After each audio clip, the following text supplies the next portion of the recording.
Hallo und ganz herzlich willkommen zu dieser neuen Folge von Quellweisheit, dem Podcast für deine spirituelle Meisterschaft.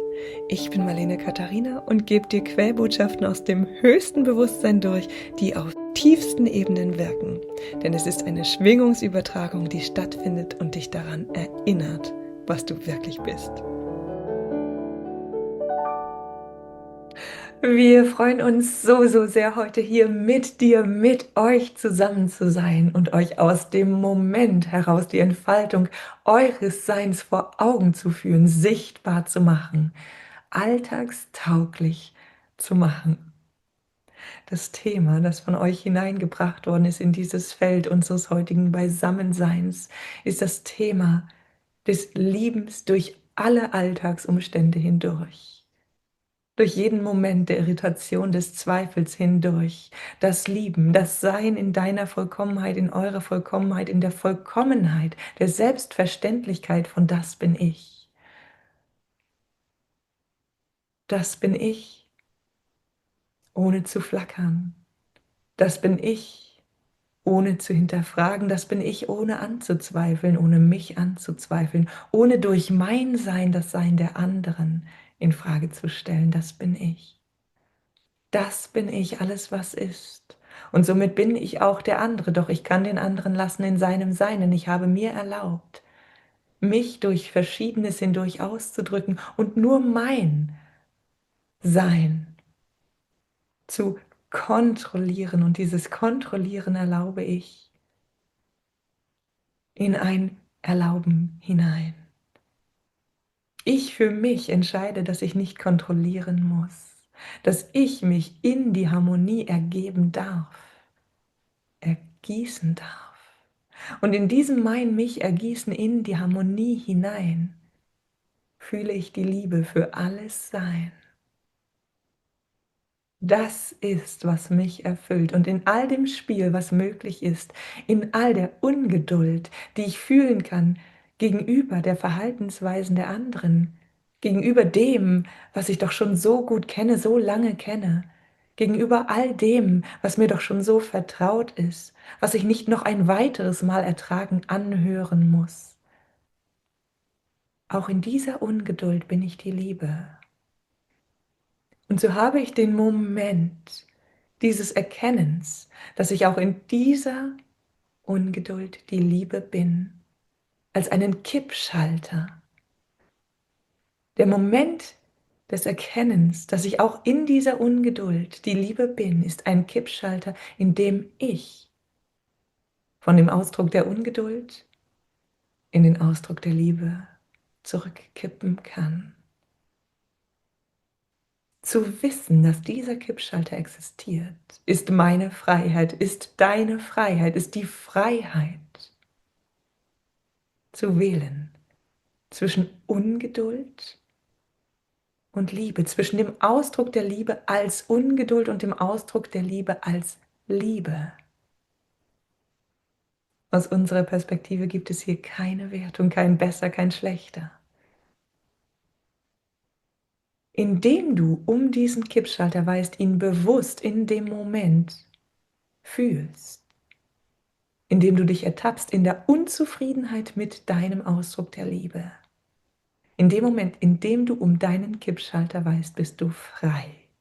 Denn du weißt, dass der Ausdruck, den du an den Tag legst, der Ausdruck der Liebe, der in Ungeduld kommen mag, deine freie Wahl ist. Du hast gewählt, diesen Ausdruck zu wählen, ein so und so vieltes Mal.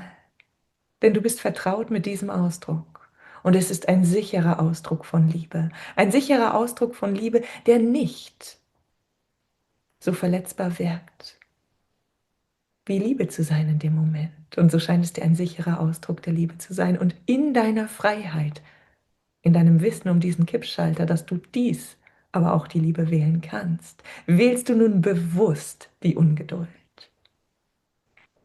oder die Liebe.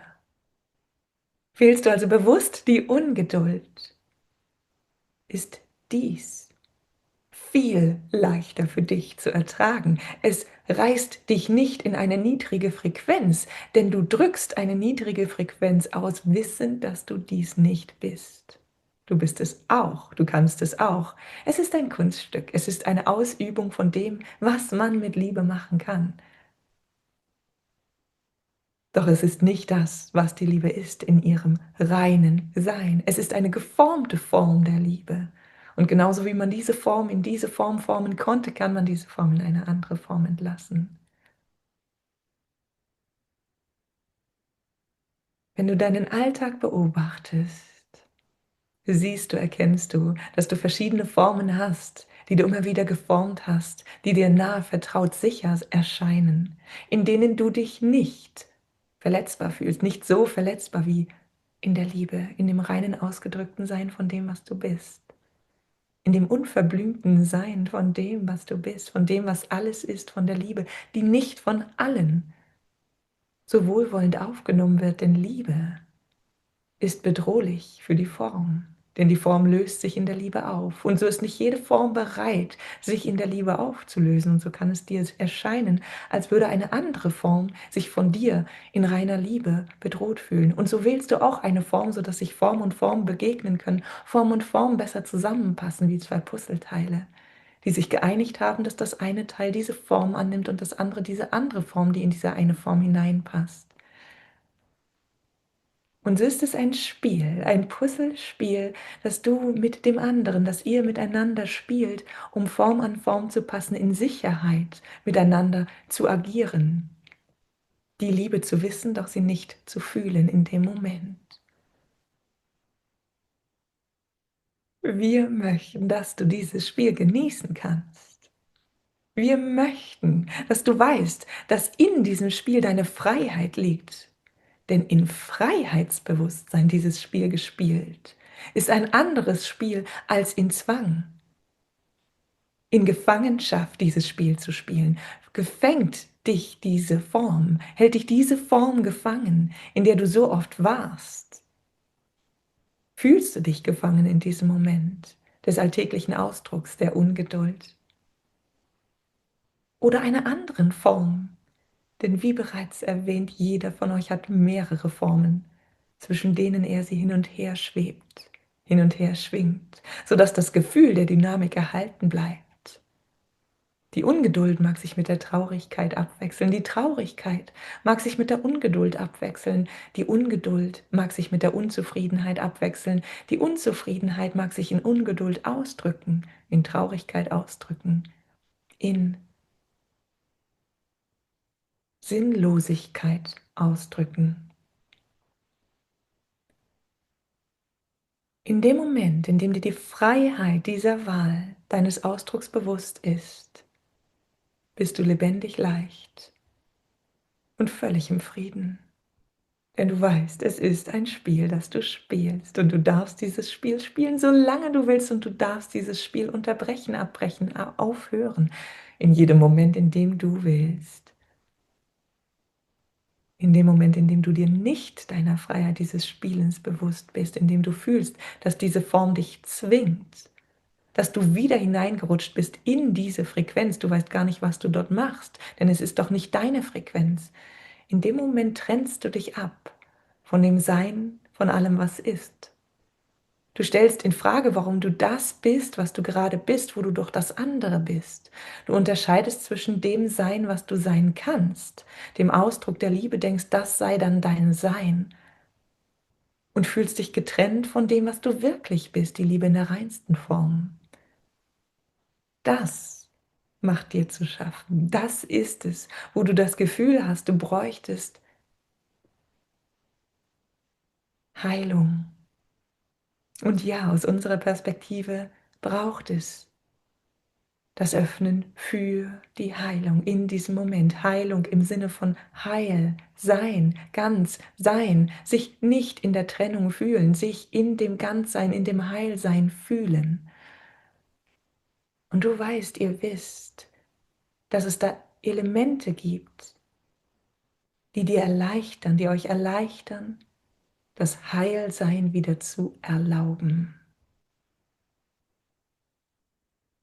Genießt diese Elemente, denn ihr seid dieses Element, das dort von außen in Form eines Heilers, in Form einer Tätigkeit, die euch Freude bringt, sei es singen, malen oder sich selbst ausdrücken in der Vollkommenheit und dadurch die Vollkommenheit selbst wieder fühlen, sei es das Bewusstsein durch euch hindurchfließen zu lassen, in der Form des Wassers.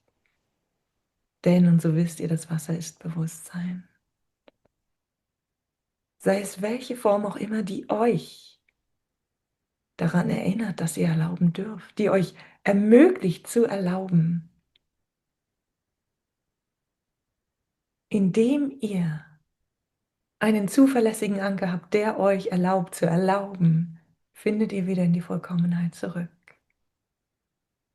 Nicht, dass ihr unvollkommen gewesen wärt, doch indem ihr die Trennung bevorzugt gegenüber dem vollkommen Sein, indem ihr die Trennung als Realität einstuft, als gefühlte Wahrnehmung zu eurer Wirklichkeit macht, fällt es schwer, diese Wirklichkeit zu wandeln. Und so ist ein Impuls von außen die geeignete Erlaubnis. Natürlich möchten wir dich und euch hier an dieser Stelle ermutigen, zu erlauben, jenseits von einem Impuls von außen, eure Kraft, eure Macht nicht wegzugeben. Stattdessen in dem Erlauben durch ein Etwas jemanden von außen, durch ein Etwas, eine Tätigkeit, ein Tun, ein sich dem hingeben, von dem ihr wisst, dass es euch wieder vollkommen fühlen lässt. Wir möchten euch inspirieren, diese Dinge, dieses von außen, dieses Tun, dieses besondere Etwas als einen wunderschönen Spielstein, als eine Perle zu betrachten, die ihr als Erinnerung nutzt, jedoch nicht als Grund, nicht als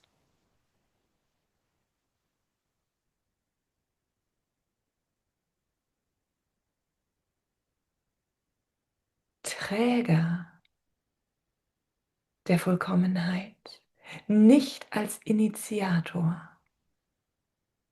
Das Initiieren befindet sich in dir, befindet sich in eurem Herzen.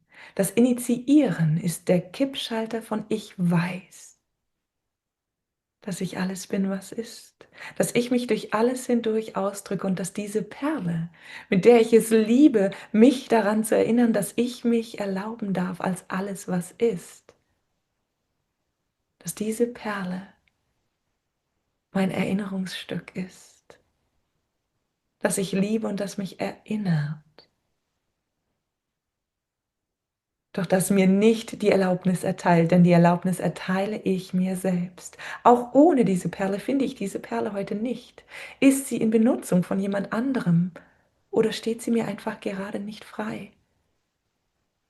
Auch ohne diese Perle kannst du dein Sein erlauben. Und so ist diese Perle wie ein Anker.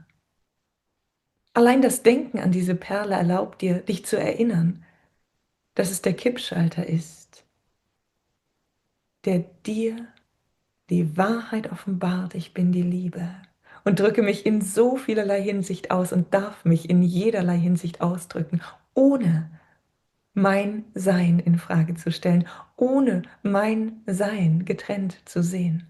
Der Ausdruck ist nicht, was ich bin. Er ist auch eine Möglichkeit meines Ausdrucks, doch limitiert nicht mein Sein. Du bist vollkommen frei in deinem Ausdruck und bist vollkommen Liebe in jedem Moment, egal was du fühlst, unabhängig von dem, was du wählst,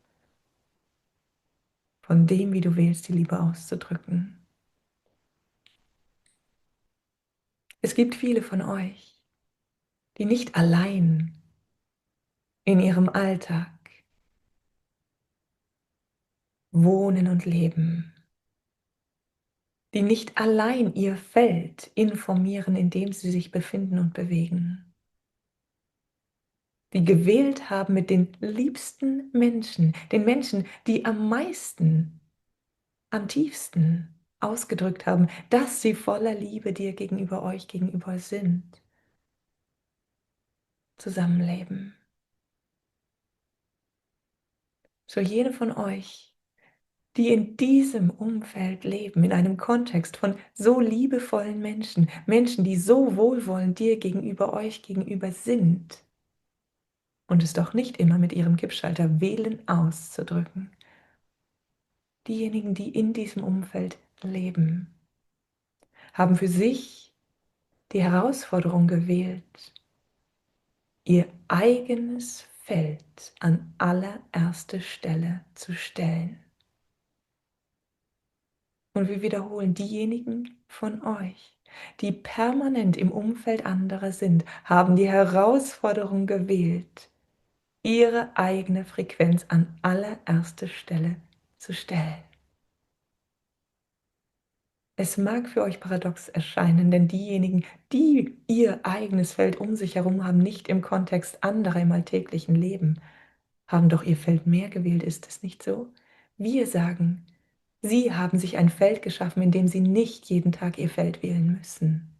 Diejenigen jedoch von euch, die ständig und permanent um sich herum andere Ausdrucksformen, nicht primär gewählte, sondern zum Spielen gewählte Ausdrucksformen haben, diejenigen haben zu ihrer Aufgabe gemacht, dass sie sich immer wieder Kippschalter für Kippschalter, Moment für Moment für sich und ihre Frequenz entscheiden. Denn das Angebot, oh, ist so groß. Mit jedem Menschen in deinem Umfeld hast du ein Angebot von Anderssein, von So-Sein, von Nicht-So-Sein, wie du bist, von Frequenz und Feld, wie der andere ist. Die Angebote sind verlockend und reich. Die Angebote sind saugend und strudelnd. Die Angebote sind dafür da, dass du dich immer wieder für dich entscheidest, denn du weißt, die einzige, höchste, größte Wahl, der Volltreffer, das Schwarze in der Zielscheibe ist das, was ich bin, der Ausdruck, den ich für mich gewählt habe, und so wähle ich zu sein, in allem, was ich bin. Durch alles hindurch wähle ich in dieser Form ich zu sein. In diesen anderen Formen wähle ich diese anderen Formen zu sein, doch ich wähle mich zu fühlen. Ich wähle meine Frequenz zu erlauben. Ich wähle im Bedienen dieses Kippschalters die Ungeduld im Wissen meiner Liebe zu sein, im Fühlen meiner Liebe zu sein. Und mit dem Fühlen meiner Liebe merke ich, wann der Moment ist, in dem ich keine Lust mehr habe, dieses Spiel zu spielen, und ich erlaube mir, den Kippschalter wie einen Schleudersitz aus diesem Spiel herauszuwählen, zu nehmen, zu betätigen. In dem Moment, in dem dir der Kippschalter bewusst ist, merkst du, wie schwer es dir mitunter fällt, den Finger schon auf dem Schalter, diesen Schalter zu bedienen. Denn es gäbe eine Veränderung in diesem Moment. Deine, von den anderen so vertraut, schon integrierte Ungeduld würde sich plötzlich auflösen. Dein Gegenüber würde nicht mehr die Sicherheit des Gegenwindes haben, nicht mehr die Kraft, die du ihm gibst, indem du Widerstand gegen seinen Ausdruck leistest. Und somit verändert sich auch plötzlich der Ausdruck des anderen. Das sich Raum verschaffen, das sich nach oben kämpfen, das sich Aufmerksamkeit erheischen, bedarf der Wellen, die immer wieder denjenigen unterdrücken wollen. Bist du also nicht mehr in deinem Spiel, diese Wellen zu spielen, die den anderen in seinem Ausdruck unterbuttern wollen, dem anderen sagen wollen, ich habe doch längst gehört, was du sagen willst, ich habe begriffen, was du sagen willst. Lässt du deine Wellen ihn nicht mehr immer wieder unterkriegen? Gibt es für den anderen nicht die Energie, sich immer wieder an die Oberfläche hinauf zu rudern? Deine Wellen lösen bei diesem anderen diesen großen Energieeinsatz aus, nach oben zu kämpfen, um Aufmerksamkeit zu kämpfen. Nur indem du mit deiner Ungeduld kämpfst, kämpft auch der andere um Liebe.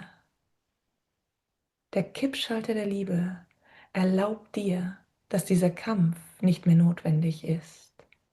Indem du die Ungeduld auch nur ein bisschen loslässt, verändert sich auch der Kampf des anderen um ein bisschen. Und somit fällt es dir leichter, noch mehr loszulassen, dem anderen noch mehr sein Schwimmen wieder an die Wasseroberfläche zu erlauben. Und plötzlich merkst du, das, worum der andere gekämpft hat, ist nicht dein Verstehen, dein kognitives Verstehen von dem, was er sagen will. Das, worum der andere gekämpft hat, ist deine Liebe, ist dein ihn erkennen, ist dein ich erkenne dich in der Vollkommenheit, wie du bist, und ich liebe dich als das, was du bist, jenseits deines Ausdrucks, deinen Ausdruck integrierend. Ich erlaube dich in deinem jetzt gewählten Ausdruck, ich erlaube dein Sein und ich nehme es als goldene Gelegenheit zu lieben. Dich in deinem Ausdruck und jeden alles in seinem Ausdruck.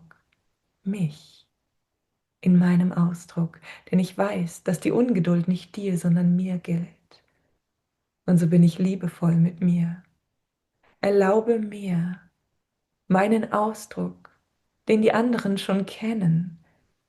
Erlaube mir noch ein hundertstes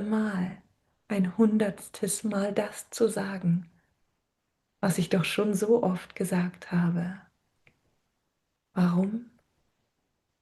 Weil ich diesmal mir selbst in diesem 100. Mal mit Liebe begegne.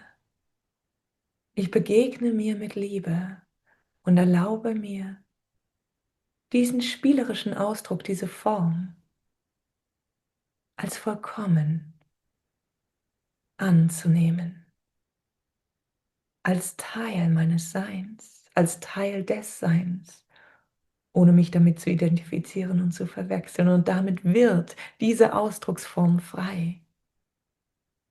Diese Ausdrucksform, der du selbst gegenüber Ungeduld hegst.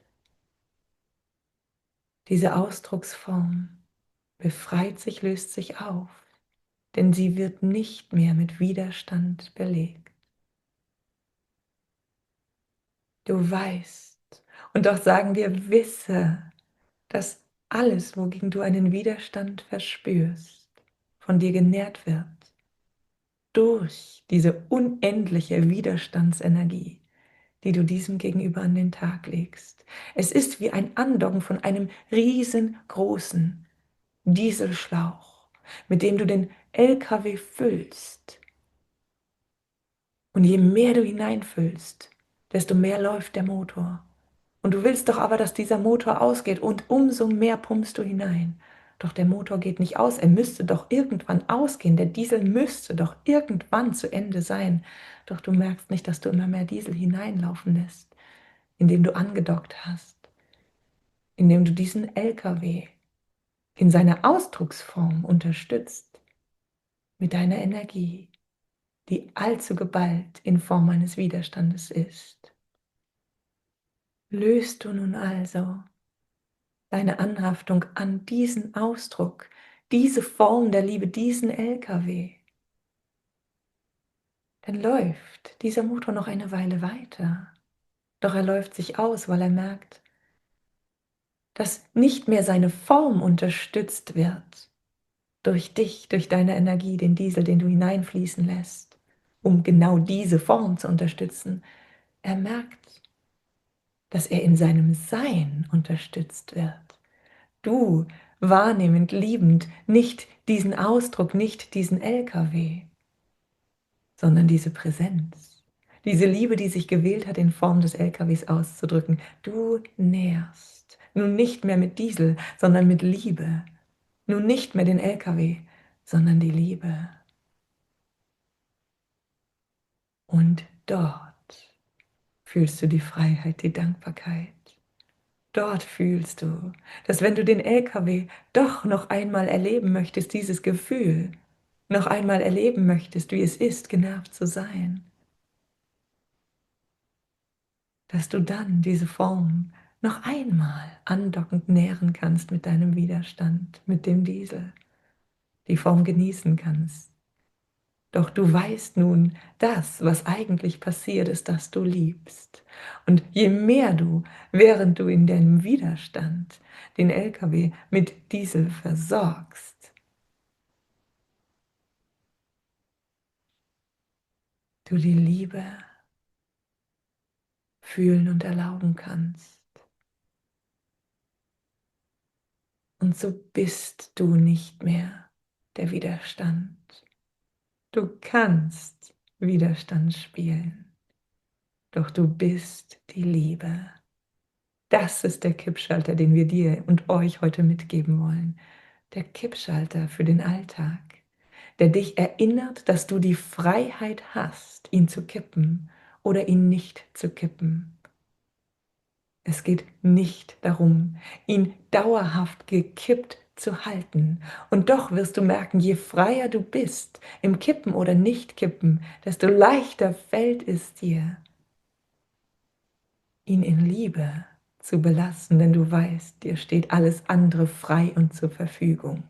Der Ausdruck der Liebe in Ausdrucksweisen, die du nicht zu wollen meinst, gibt dir das volle Spektrum des Seins auf Erden und in diesem vollen Spektrum fühlst du dich frei. Versagst du dir die Freiheit von dem vollen Spektrum, zieht es dich immer mehr und immer wieder zu diesen Optionen hin, sodass du Kippschalter um Kippschalter umlegst in diese Form und diese andere Form und diese andere Form und dabei ganz vergisst, dass auf der anderen Seite des Kippschalters die Liebe ist, ganz greifbar, ganz nah, ganz da. Das dir Versagen der Form bedeutet das Vergessen der Liebe, denn du strebst mehr nach der Formhaftigkeit, nach dem Unvollkommenheitsausdruck, um diesen unbewusst, um diesen nicht gewählt in deinem Leben zu haben. Erlaubst du dir bewusst, all das in deinem Leben zu haben, zur Verfügung stehend zu haben, fühlst du dich reich und vollkommen, auch ohne es zu nutzen. Wir lieben dich, wir lieben dich, wir lieben euch. Und damit sind wir für jetzt und hier vollkommen.